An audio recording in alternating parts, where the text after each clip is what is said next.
Deadly quakes. At least 188 people have died and more than 1,500 are injured after a devastating pair of earthquakes struck Venezuela on Wednesday, according to the country's National Assembly president. The second quake was Venezuela's most powerful in more than a century. Track what we know in maps and charts. On the ground, many people are missing or still trapped beneath rubble as search and rescue efforts stretch throughout Thursday. Many displaced residents have nowhere to go after their homes were flattened in the port city of La Guaira, the capital Caracas, and surrounding areas. International response. The U.S. deployed elite rescue teams as Venezuela receives aid from the UN, Latin American neighbors, and the Vatican, among others. Meanwhile, millions of Venezuelans living abroad are scrambling to contact loved ones. Another blow. The disaster comes at a dire time for Venezuela, which was already deep in a political and financial crisis. Global aid effort ramps up for quake-hit Venezuela. Residents search through the rubble of collapsed buildings as they try to recover belongings following an earthquake in Catsia-La Mar, La Guaira state, about 30 kilometers northwest of Caracas. The United Nations said it is coordinating the deployment of urban search and rescue teams to Venezuela following Wednesday's powerful earthquakes.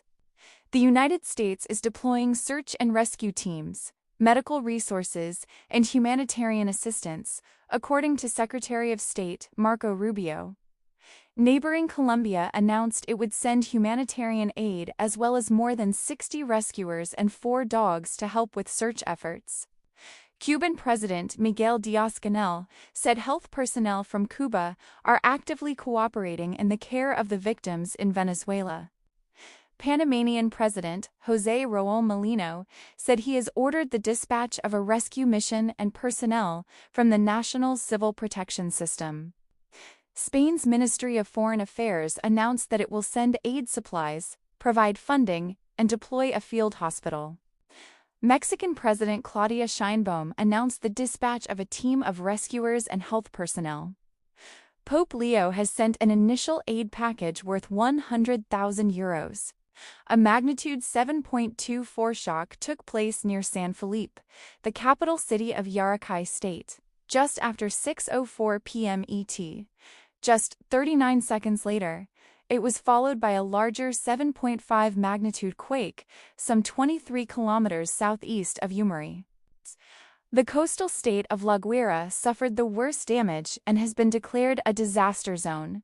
The area is home to one of the country's largest seaports and Simon Bolivar International Airport, which serves the capital Caracas. One man who lives in La Guaira said that all the buildings from the area I live collapsed. Many other people are still unaccounted for. In the Los Palos Grandes area in eastern Caracas, relatives are waiting for news as rescuers work to remove debris in the search of survivors. At least 25 people have died in Caracas alone. Security forces in the worst affected area are asking the community for help with donations of face masks and drinking water. Support for Venezuela has poured in from around the world, including the MLB Players Association and the Miami Marlins. Venezuelan authorities are calling for calm and asking the public to take precautions.